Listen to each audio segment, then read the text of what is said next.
Hello बच्चों, good morning.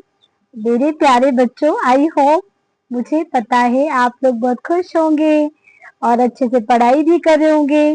जरूरी नहीं यहाँ मेरे छोटे छोटे बच्चे ही देख रहे हैं, और जितने भी मेरे व्यूवर्स हैं सबको आ, मेरी यही दुआ है कि सब सलामत रहे और सेहतमंद रहे। ठीक है, तो आज हमने पहला चैप्टर लाख की चूड़ियां, जो कि 8th क्लास हिंदी का है।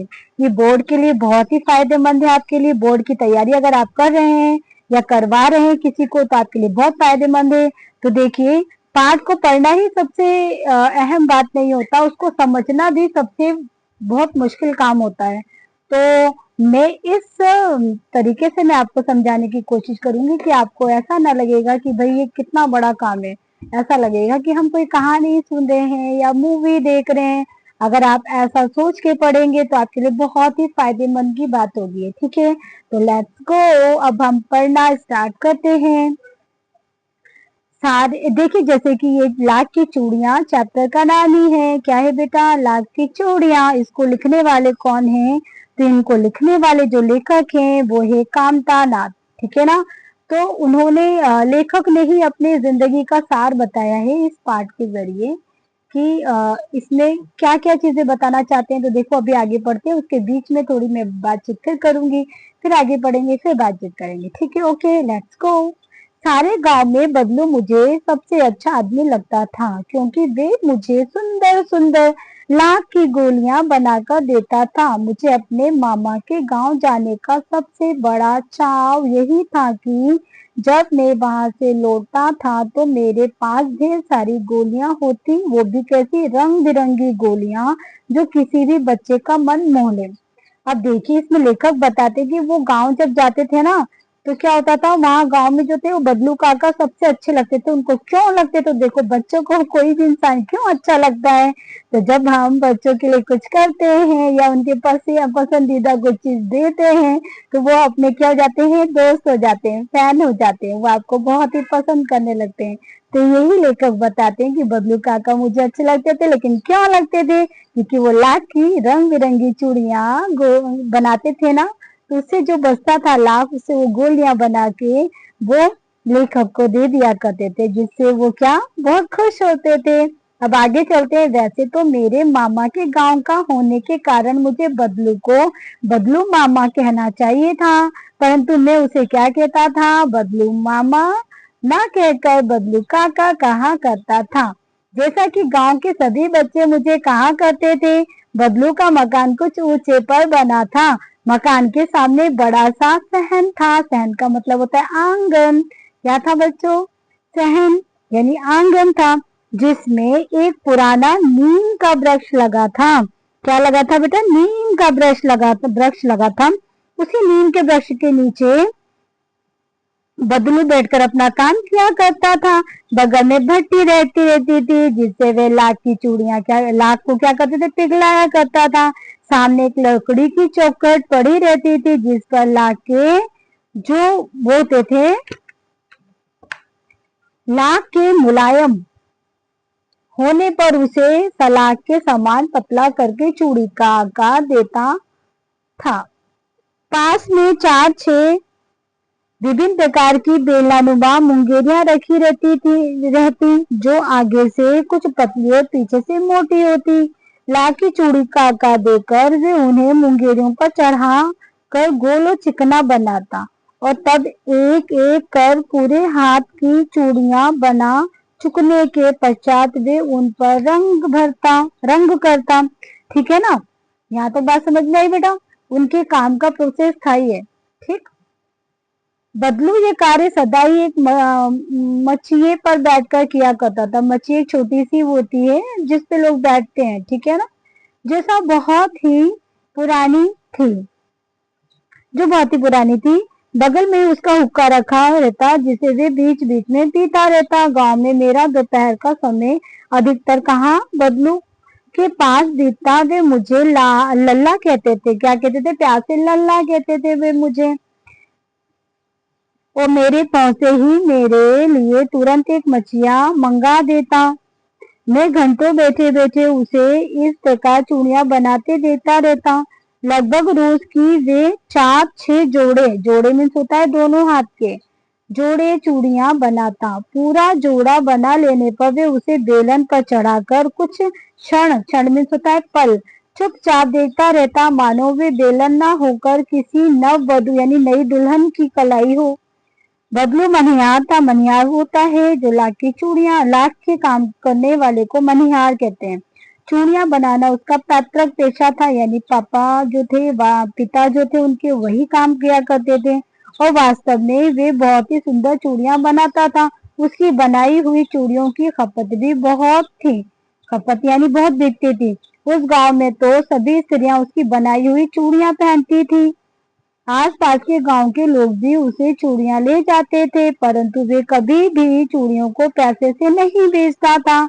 उसका अभी तक वस्तु विनिमय का तरीका था। वस्तु विनिमय होता है कि एक वस्तु से दूसरी चीज को चेंज करके लेना, ठीक है ना, पैसे नहीं देना।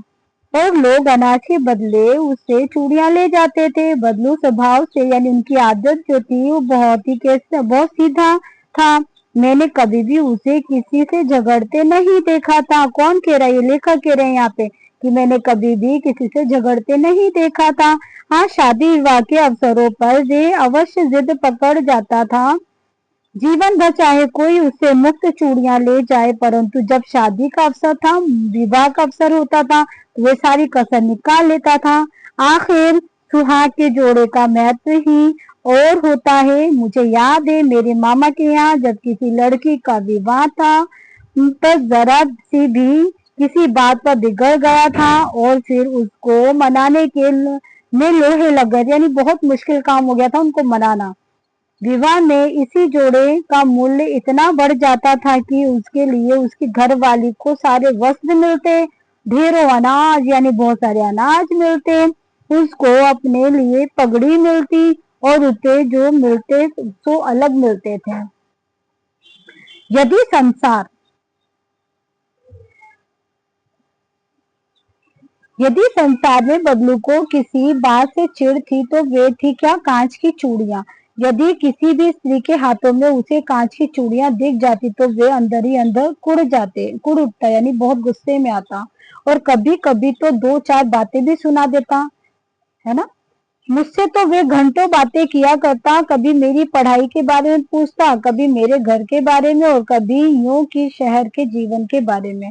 मैं उससे कहता कि शहर में सब कांच की चूड़ियां पहनते हैं, तो वे उत्तर देता, शहर की बात और है लल्ला, यहाँ वहां तो सभी कुछ होता है। वहां तो औरतें अपने मर्द का हाथ पकड़कर सड़कों पर, है ना, घूमती भी है और फिर उनकी कलाइयां नाजुक होती है ना। लाख की चूड़ियां पहने तो मोच ना आ जाए, यानी लाख की चूड़ियों की तारीफ करते हुए बताते हैं कि भाई लाख की चूड़ियां मजबूत होती है। इसलिए शहर के लोग क्या कहते हैं कि भैया हाथ पकड़ पकड़ के चलते हैं, तो अगर वो पहनेंगे कांच की ये चूड़ियां पहनेंगे लाख की, तो वो उनके हाथों में चुभेगी, इसलिए वो कांच की चूड़ियां पहनते हैं, ठीक है ना। लाख की चूड़ियां जरा पहने तो मोच ना आ जाए, ठीक है। ये इनके बोलने का एक स्टाइल था। कभी कभी बदलू मेरी अच्छी खासी खातिर भी करता था। जिस दिनों उसकी गाय के दूध होता, वे सदा मेरे लिए मलाई बचा कर रहता और में तो आम की फसल में तो रोज ही उसके यहाँ से 2-4 आम खाता, यानी कि वो इतना मानते थे कि उनको खिलाए पिलाए बिना जाने नहीं देते थे। परंतु इन सब बातों के अतिरिक्त जिस कारण वे मुझे अच्छा लगता वे ये था कि लगभग रोज ही वे मेरे लिए 1-2 गोलियां बना देता, ठीक है ना, यानी कि रोज रोज वो मेरे लिए गोलियां बनाता था जो कि मुझे बहुत ही अच्छी लगती थी। मैं हर मैं बहुधा हर गर्मी की छुट्टी में अपने मामा के यहाँ चला जाता, है ना, यानी कि जब गर्मी की छुट्टी होती थी तो भाई उनका क्या था कि मैं मामा के घर जाऊंगा और एक आध महीने वहां रहकर स्कूल खुलने के समय तक वापस आ जाता। परंतु 2-3 बार ही मैं अपने मामा के यहाँ गया होऊंगा तभी मेरे पिता की एक दूर के शहर में बदली हो गई, यानी ट्रांसफर हो गया है ना। और एक लंबी अवधि यानी समय, अवधि का मतलब समय तक मैं अपने मामा के गांव ना जा सका, यानी कि गया ही नहीं। जब पापा का ट्रांसफर हो गया तो मैं जा ही नहीं पाया। तब लगभग 8-10 वर्षों के बाद, यानी 10 वर्ष कम से कम, जब मैं वहां गया तो इतना बड़ा हो चुका था कि लाख की गोलियों में मेरी रुचि नहीं रह गई। यानी आपको तो पता ही है, जब बच्चे छोटे होते हैं तो उनकी पसंद अलग होती है, लेकिन वो बड़े हो गए तो भैया लाख की चूड़ी में उनका क्या इंटरेस्ट ही नहीं रहा। अतः गांव में होते हुए भी कई दिनों तक मुझे बबलू का ध्यान न आया। इस बीच मैंने देखा कि गांव में लगभग सभी स्त्रियां कांच की चूड़ियां पहनने लगी है। यानी सभी के हाथों में क्या देखा मैंने, कांच की चूड़ियां। तो विरले ही हाथों में मैंने लाख की चूड़ियां देखा, बहुत सारे लोगों के हाथों में देखा। तब एक दिन सहसा मुझे बबलू का ध्यान आया। वह बात ये हुई कि बरसात में मेरे मामा की छोटी लड़की आंगन में फिसलकर गिर पड़ी और उसके हाथ में कांच की चूड़ी टूटकर उसकी कलाई में घुस गई यानी चुभ गई और उससे खून बहने लगा। मेरे मामा उस समय घर ना थे, मुझे ही उसकी मरहम पट्टी करनी पड़ी। समझ में आया, कांच की चूड़ियां थोड़ी वैसी होती है ना, चुभ जाए तो बहुत खून आता है। मेरे मामा उस समय कहाँ थे, घर पे नहीं थे, इसलिए मरहम पट्टी जो थी वो लेखक को करनी पड़ी। तभी सहसा मुझे बदलू का ध्यान हो आया और मैंने सोचा कि उससे मिल आऊं। अतः शाम को मैं घूमते घूमते उसके घर चला गया। बदलू वहीं चबूतरे पर नीम के नीचे एक खाट पर लेटा था। नमस्ते बदलू काका, मैंने कहा। नमस्ते भैया, उसने मेरी नमस्ते का उत्तर दिया और उठकर खाट पर बैठ गया। परंतु उसने मुझे पहचाना नहीं, क्योंकि वो बड़े हो गए थे और देर तक मेरी ओर निहारता रहा। मैं हूँ जनार्दन काका, आपके पास में से गोलियां बनवा कर ले जाया करता था ना। मैंने अपना परिचय दिया। बदलू फिर भी चुप रहा, मानो वे अपने स्मृति पटल पर अतीत के चित्र उतार रहा हो। यानी कि स्मृति पटल यानी दिमाग में अतीत यानी बीते हुए कल की बातें, वो चित्र यानी कि वो विचार, वो चीजें सारी याद कर रहा था। और तब वे एकदम बोल पड़ा, आओ आओ लल्ला बैठो, बहुत ही दिन बाद गांव आए। हाँ, इधर आना नहीं हो सका काका, मैंने चारपाई पर बैठते हुए उत्तर दिया। ठीक है ना। ये वीडियो थोड़ा बड़ा इसलिए बन रहा है बेटा, क्योंकि चैप्टर ही बड़ा है ना, इसलिए मैं खुद चाहती हूँ बहुत जल्दी फिनिश कर दूं मैं। कुछ देर फिर शांति रही। मैंने इधर उधर दृष्टि दौड़ाई, ना तो मुझे उसकी मच्छियां भी नजर आई और ना ही भट्टी, यानी कि उसका जो काम करने का जो जगह था ना, वो भी अब वहां नहीं था। ठीक है। आजकल काम नहीं करते काका, मैंने पूछा। मैंने काका से पूछा, काका आप आजकल काम नहीं करते क्या? तो नहीं लला, काम तो कई साल से बंद है। मेरी बनाई हुई चूड़ियां कोई पूछे तब। तो गांव गांव में कांच के प्रचार हो गया है, कांच का प्रचार हो गया। वे कुछ देर चुप रहा, फिर बोला, मशीन युग है ना ये लला, आजकल सब काम मशीन से हो जाता है। क्या मशीन से? खेत भी मशीन से ही जोते जाते हैं और फिर जो सुंदरता कांच की चूड़ियों में होती है वे लाख की चूड़ियों में संभव नहीं है ना। लेकिन कांच बड़ा खतरनाक होता है, बड़ी जल्दी टूट भी जाता है। मैंने कहा, नाजुक तो फिर होता ही है लला। कहते कहते उसे खांसी आ गई और वे देर तक खांसता रहा। मुझे लगा उसे दमा है। अस्थमा के साथ साथ उसका शरीर ढल चुका था। उसके हाथों पर और माथे पर नसें उभर आई थी।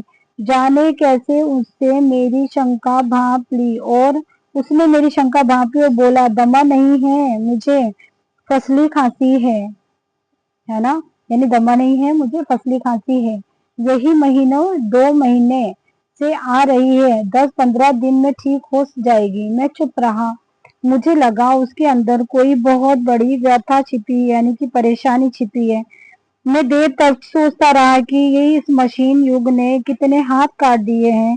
कुछ देर फिर शांति रही, जो मुझे अच्छी नहीं लगी। आम की फसल अब कैसी है काका? कुछ देर पश्चात, यानी बाद में, पश्चात का मतलब बाद में, मैंने बात का विषय बदलते हुए पूछा। अच्छी है लला, बहुत अच्छी है, उसने क्या लहक कर उत्तर दिया और अंदर अपनी बेटी को आवाज दी, अरे रज्जो, लला के लिए आम तो ले आ। फिर मेरी ओर मुखातिब होकर बोला, माफ करना लला, तुम्हें आम खिलाना भूल गया था।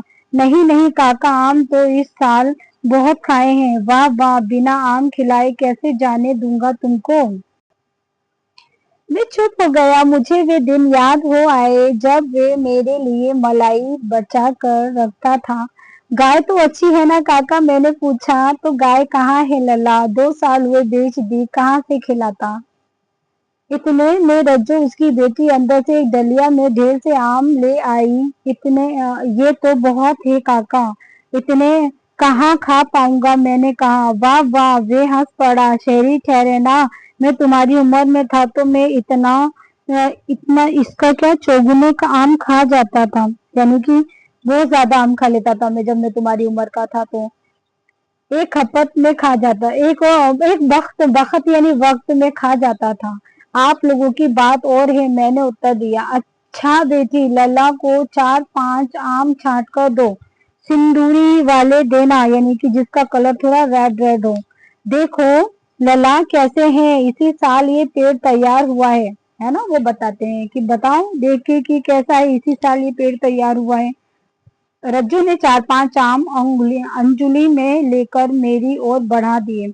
आम के लेने के आम के लेने के लिए मैंने हाथ बढ़ाया तो मेरी निगाह एक क्षण के लिए उसके हाथों पर ठिठक गई। यानी कि उसकी हाथों पे नजर गड़ी मेरी गोरी गोरी कलाइयों पर लाख की चूड़ियां बहुत ही फब रही थी, यानी अच्छी लग रही थी। यानी वो जो रज्जो थी उन्होंने लाख की चूड़ियां पहन रखी थी। बदलू ने मेरी दृष्टि देख ली और बोल पड़ा, यही आखिरी जोड़ा बनाया था। जमींदार साहब की बेटी के विवाह पर 10 आने पैसे मुझको दे रहे थे, मैंने जोड़ा नहीं दिया, कहा शहर से ले आओ। मैंने आम ले लिए और खाकर थोड़ी देर पश्चात चला आया। मुझे प्रसन्नता हुई कि बदलू ने हार कर भी हार नहीं मानी थी। उसका व्यक्तित्व कांच की चूड़ियों जैसा ना था कि आसानी से टूट जाता। ठीक है, तो इस चैप्टर से यही शिक्षा मिलती है कि वो जो है अपने मेहनत पे फोकस करना चाहिए, बस आगे बढ़ना।